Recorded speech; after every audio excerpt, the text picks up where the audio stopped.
Okay, for this demonstration video, I'm going to be working with a landscape. This is going to go along with my monochromatic, with my tints and shapes that I showed in other videos how to create.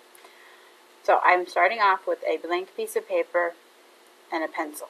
So I want to create the illusion of depth using the element of space. That means I want to make it look like there is more room on my paper than what there truly is, creating the illusion of depth. Illusion, meaning it looks like there's more than what there really is. Okay?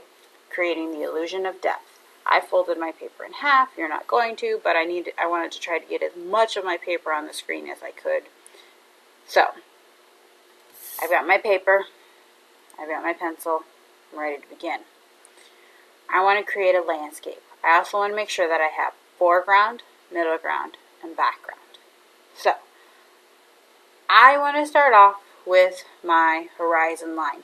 I don't always start off with my horizon line, but I find that especially when I was starting creating an illusion of depth, when I was a beginning artist, that if I started with my horizon line, remember your horizon line separates the ground from the sky.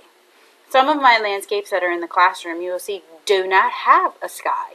They just have ground going back farther into space. Some of them have more of a 50-50% ground versus sky. Some of them have very little sky. Just kind of depends. I like to go off of smaller areas of sky, more sections of ground. I can put more stuff on my ground then. Okay, I can put more objects. That's a personal artistic preference. Okay, so that's up to you. So, I've got my horizon line, the division line between my ground and my sky. Horizon line. I've drawn it slightly darker just so you can see it, but yes, I do know it is hard to see, but it's there, and it's not perfectly straight. It doesn't have to be, and I might change it as I'm working. Let's continue working and see what happens. So landscape, picture of nature. All right, I've got my horizon line. Let's see here. Maybe I'm going to add some trees. That's a pretty easy one. Break up some space by putting in some bigger trees. I'm going to hang out in my foreground for a little while, which is going to be this lower, probably third-ish section of my paper. I say ish because it's not exactly, and you can't see my hand. There we go. Let's see here. I think I'm going to put in a decent sized tree. Again, I'm using darker pencil lines than what I normally would, but I want you to be able to see it, and I know some of you are probably looking at that screen going, but Ms. Broquet, I cannot see it. I'm sorry. If I'm going to actually paint this in, I want to have light enough lines. Look, Ms. Broquet, you erased. Yep, I erased, and you can too. Alright, I'm going to kind of make a classic Y tree. Usually my go-to tree. If you look, you can see if I were to draw a line like this, it looks like a capital letter Y. Very classic, very basic. I think I learned how to draw a Y tree in like 3rd grade or something like that, okay? It's a pretty standard, very simple tree. If I'm not working from a photograph, I tend to work very simplistically, so I tend to stick with those very basic things that I learned early on in my artistic career. Okay, so I have a Y tree. Alright, that's laid in there. It doesn't go clear to the bottom of the paper. That's okay. There's no rule that says because you're in the foreground it has to touch the bottom of your paper. Do things in my foreground touch the bottom of my paper? Yeah. Does absolutely everything in my foreground touch the bottom of my paper? No, not always. Okay, so I've got a tree. Okay, I'm going to keep working. I think I'm going to kind of make like a forest of trees kind of going this way. I think that's what I'm going to do with this one. So now I'm going to make, like I said, I want to make like a forest of trees kind of going this way. I'm going to throw in a line right here like this diagonal line that's going to my horizon line just to kind of give me that this is where the tree break is. I want to make like a little foresty region right here on my paper. So I'm going to add in another tree. If you remember the example that I showed you in the presentation, they had trees on a diagonal line. That diagonal line going towards the top of your paper, it helps give you that illusion of depth. Essentially, you almost make like a triangle, and it goes, and where the teeny tiny point of the triangle is, that's usually where your horizon line is. So I'm going to make another tree. And I'm going to have part of my tree hidden by this first tree. So now I'm going to kind of go up like this. I'm going to go like this. I'm going to be like there. This tree is blocking this tree. I know it doesn't look like much. As this progresses and you see more of this, you're gonna see the same vision that I see as I add in paint and stuff. But we're just gonna keep going on for time's sake because I do not want to make this video incredibly long. Those are boring to watch. So I've got another tree in there, and maybe this one's branch comes out this way. That if I add that in, that'll help with with you guys visualizing what I'm visualizing in my head.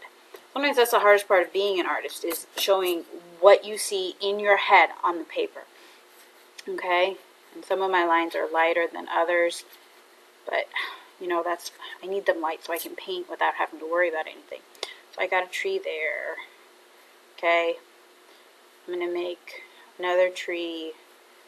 I'm going to make mainly the trunk of the tree here. Okay, I've got some smaller trees here that are coming into my background, okay, and I'm just going to throw in their trunks.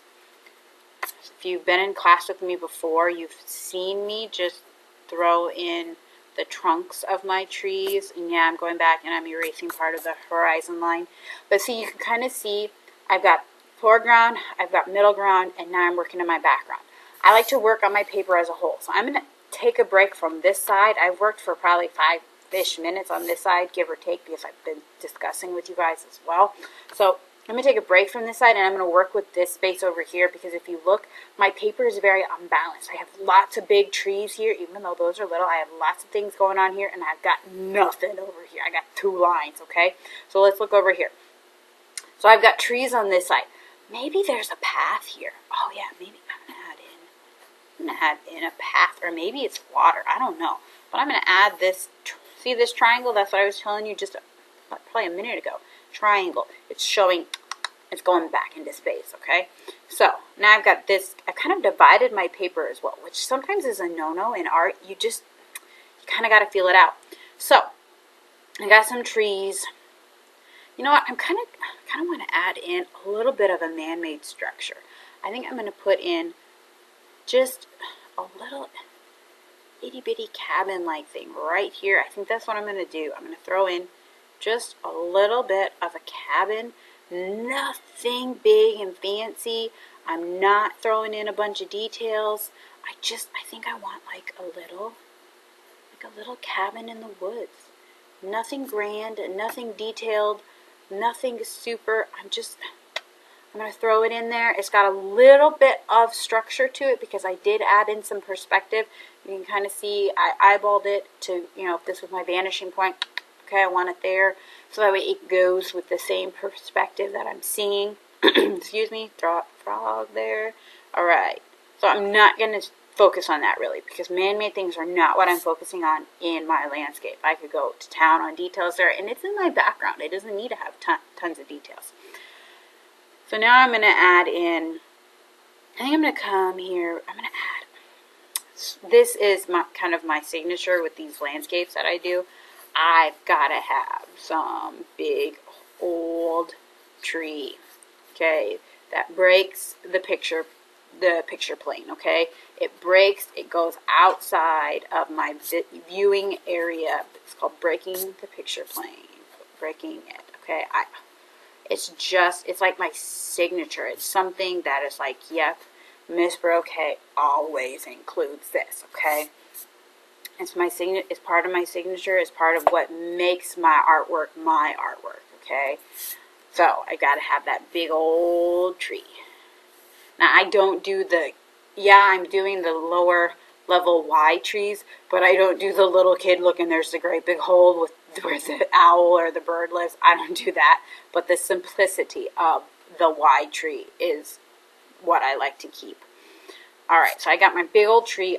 I got my foreground established pretty decently, okay? I've got the path that's bigger, goes to smaller. I got bigger trees. I got some smaller trees. I got a smaller little something there. I got my house, my hunting cabin, a cabin in the woods. Maybe I'm not a hunter, but I have my cabin, okay? So now I'm going to throw in some other things. Maybe there's another big tree here in my middle ground.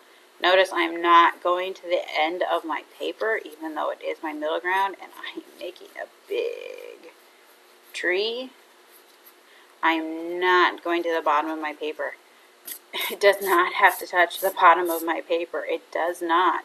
In fact, I think I'm going to make it a little shorter. Yes, see, Miss Brocade uses her eraser. She goes back and she erases things.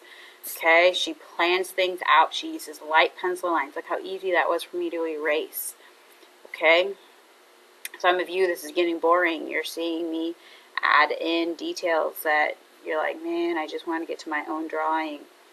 You're rambling on, Miss Brocade. Alright, I'm going to stop rambling and I'm going to throw in some trees here in the background. Now, the reason why I'm going to bring this a little closer. The reason why I am in this background actually drawing in more of my Y tree versus over on the other side of this path where I didn't, is because these trees here are their foliage is going to cover up that part. Here I have a bigger area where this tree is breaking the picture plane. It's breaking the picture plane, so chances are it's going to be in shadow down here, but it's not going to interfere with me seeing the leaves on this tree. Or these trees, excuse me, there's more than one. Okay, so that's why I did that. Okay. Maybe there's another somewhat bigger tree right here, maybe. Okay. Maybe not. I don't like that. I'm going to leave it there. I'm not dead set on that tree, but I'm going to leave it there for a little while just to kind of look at it and then think, what do I want? Do I want to erase that tree or do I want to keep that tree? I don't know. But it's been almost 12.5 minutes. You've seen me go from my horizon line to my almost, this is a pretty good sketch. I'm not done. I'm not going to start painting, but you can see that in the 13-minute video that I've made, it's almost 13 minutes now, I have a lot of things filled in. I have foreground, big things that are in front that, yeah, they don't have a lot of details yet right now, but they will. I have middle ground, things that are smaller that will have less details, that will be getting darker when I actually do my painting. And I have background, things that are really small, they don't have a lot of details, which nothing has a lot of details right now. But I have everything established.